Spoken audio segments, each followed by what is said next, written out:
Ih, tá aí? Nem percebi. Rapaz, desculpa a brincadeirinha, mas é assim que vai acontecer com o sistema financeiro. A gente vai ouvir um cliquezinho, não vai perceber, o sistema financeiro vai mudar. Sobre isso que eu quero falar hoje com você. Bom dia, boa tarde, boa noite, dependendo da hora que você esteja assistindo esse vídeo. Quero falar hoje aqui no canal sobre fim do padrão ouro, adoção de Bitcoin, projeção do sistema financeiro, como é que vai acontecer, quais são as visões dos economistas, o que a gente tem para entender sobre essa mudança que está acontecendo hoje no cenário econômico, no sistema financeiro mundial, beleza? Para isso, já quero pedir para você, já que me segue, curte aí o vídeo, dá aquele like. Se você não me segue ainda, se inscreve no canal, compartilha esse vídeo para o YouTube entender que é um conteúdo importante, para o algoritmo do YouTube entender e replicar esse vídeo para mais pessoas. Posso contar contigo? Valeu, galera, muito obrigado. Se liga só, há pouco mais de 50 anos atrás, Richard Nixon, presidente dos Estados Unidos, ele acabou com o lastro em ouro do dólar americano, o chamado sistema de Bretton Woods. Tá? 50 anos atrás, o presidente Nixon já tinha anunciado o fim do padrão ouro para o sistema monetário dos Estados Unidos. Então, o padrão ouro acabou devido ao cenário econômico propiciado pela Segunda Guerra Mundial. Pela Primeira Guerra Mundial, em 1914.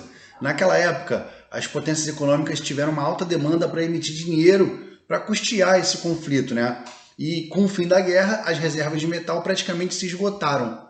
E depois de alguns anos, com o dólar ainda operando em uma taxa de câmbio fixa em relação ao ouro, o resultado dos lastros finais que foram rompidos em 1970, e lá vai bolinha, ficaram um pouco demasiadamente altos, perturbadores para a economia, tá? O papel moeda, por não ser feito de metal, permite um aumento arbitrário da quantidade de dinheiro, ou seja, o Banco Central pode emitir quanto dinheiro quiser, causando uma inflação na economia, né? E para combater o desvio, institui-se o padrão ouro, em que o volume de dinheiro em circulação, né, circulado naquele país, deve ser igual ao das reservas de ouro de um país depositado nos bancos centrais. Então é o seguinte, o que é o padrão ouro? O padrão ouro ele diz que a quantidade de dinheiro circulando naquele país deve ser igual ao valor das reservas de ouro de um país depositado nos bancos. Isso é o lastro no ouro, tá certo? Agora eu te pergunto, será mesmo que os governos têm essa reserva de ouro pela quantidade de dinheiro emitido pelos bancos centrais? E aí?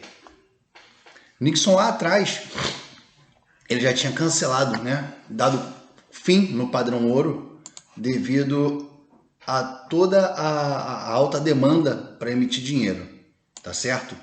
Quais são as consequências? Em primeiro lugar, processos hiperinflacionários, tá? Como os alemães viveram na primeira metade dos anos 20, o desequilíbrio monetário que ajudou a provocar a crise de 29 nos Estados Unidos, tá? Entre outras centenas de crises que a gente pode falar aqui que acarretaram não só nos Estados Unidos, como em muitos outros países, potências e emergentes, tá? Só você abrir um livro de história aí que você vai ver a quantidade de crise, né, que aconteceu no mundo devido a processos de inflação. Então, a gente deve entender o seguinte, de fato, a causa da raiz da desigualdade de renda começa na impressão de dinheiro, tá? O que acaba acontecendo é que os ricos têm o luxo, né, de acumular e investir esse dinheiro, o que leva a ações artificialmente infladas, que sobem potencialmente, né, com medo de um colapso do dólar, colapso econômico, né?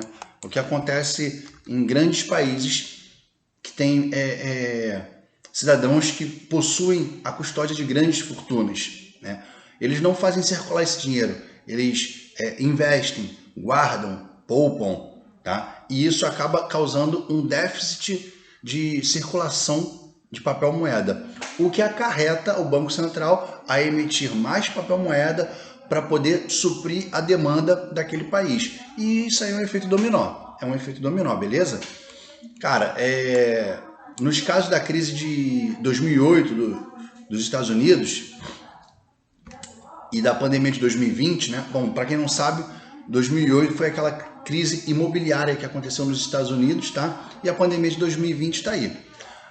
A luta das classes baixas e médias também levaram ao aumento de empréstimos, tanto lá naquela época quanto agora, tá? Permitindo que os ricos acumulassem mais juros.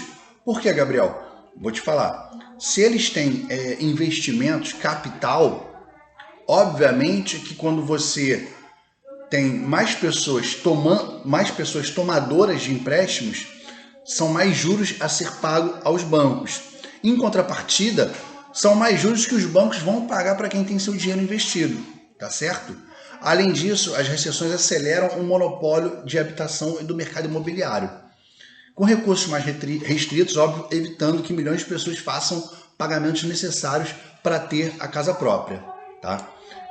Levando em consideração que o lastro do dólar é de 1 para 1, o lastro do ouro e do dólar é de 1 para 1, e que não é garantia nenhuma que essa paridade de lastro tenha como ser comprovada, como eu falei para vocês, podemos supor que talvez, quem sabe, porém, todavia, entretanto, essa impressão de dinheiro pelos bancos centrais seria um tanto cruel em relação ao equilíbrio/desequilíbrio financeiro, tá? Não há um controle se quem autoriza a impressão é a mesma pessoa que pede para imprimir. É como se, sei lá, é como se eu fosse meu próprio cliente e quisesse comprar fiado de mim mesmo, né? Então, assim, qual a garantia que eu vou me pagar? Percebe bem que não há um senso muito...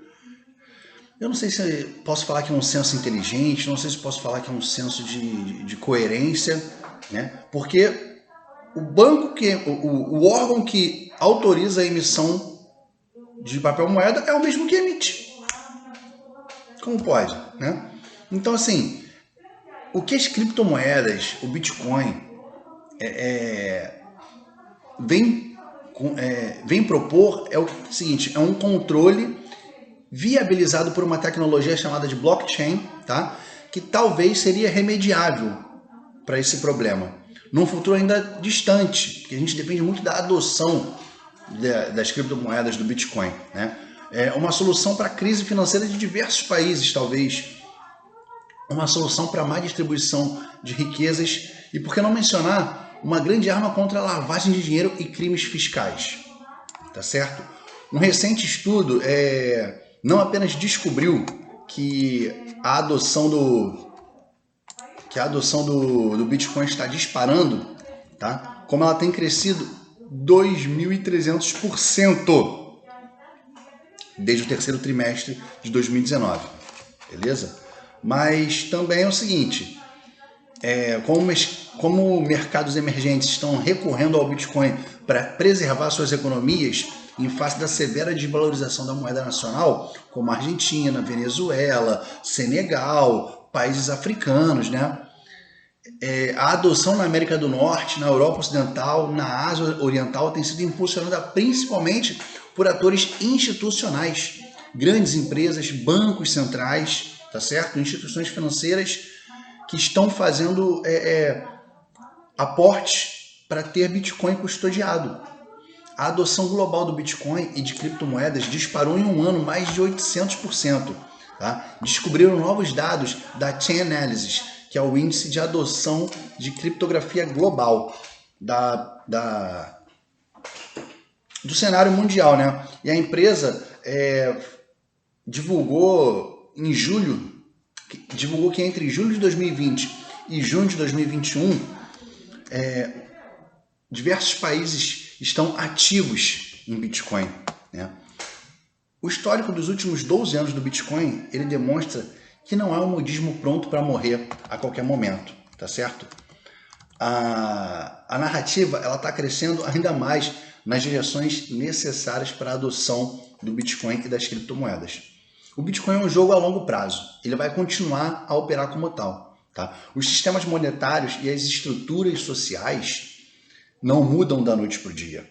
Algo tão ambicioso como o Bitcoin, eu acredito que certamente vai precisar passar por várias gerações para ter a chance de realizar seu objetivo principal de se tornar dinheiro, tá certo?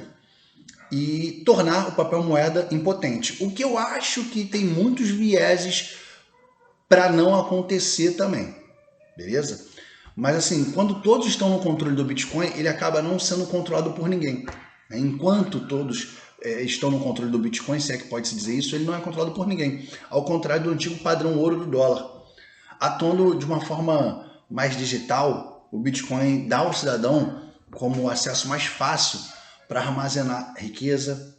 Em outro vídeo eu já falei disso, que você pode viajar com toda a sua riqueza dentro do teu celular, pode viajar com milhões dentro do teu celular, dentro de uma hard wallet, que é do tamanho de um pendrive, tá certo?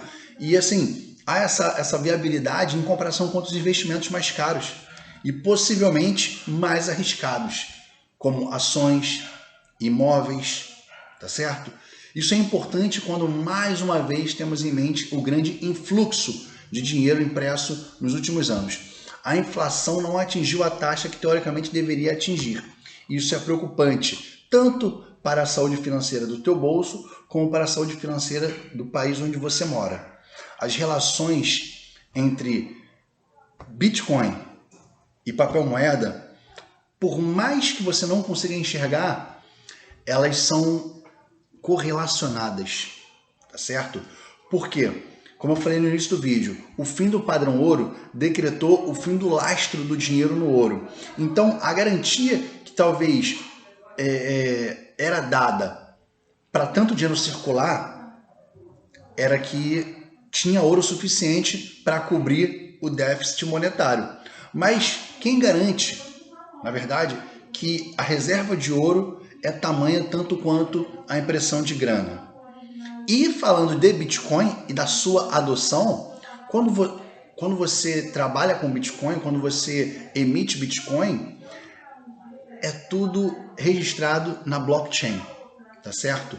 E tem um viés de que o Bitcoin ele não pode ser impresso, não pode ser emitido conforme o meu querer, conforme o seu querer, conforme o querer do Banco Central.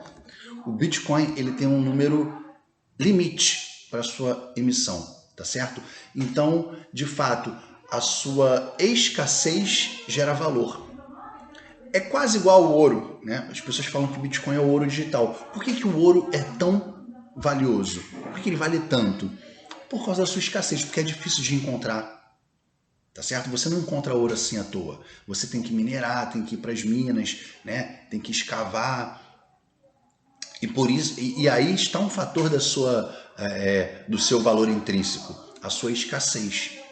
E quanto mais Bitcoin você tiver no mercado, possivelmente também a gente pode raciocinar o seguinte, que menos Bitcoin será emitido daqui para frente, porque ele tem um número X, ele é limitado. Além de escasso, ele é limitado. Então, o valor dele vai aumentando, vai acontecendo uma deflação, ao contrário da inflação, tá certo? E, cara, isso aqui vai ser assunto também para outro vídeo. Eu estou fazendo alguns vídeos relacionados a Bitcoin, a criptomoedas, a blockchain, tá?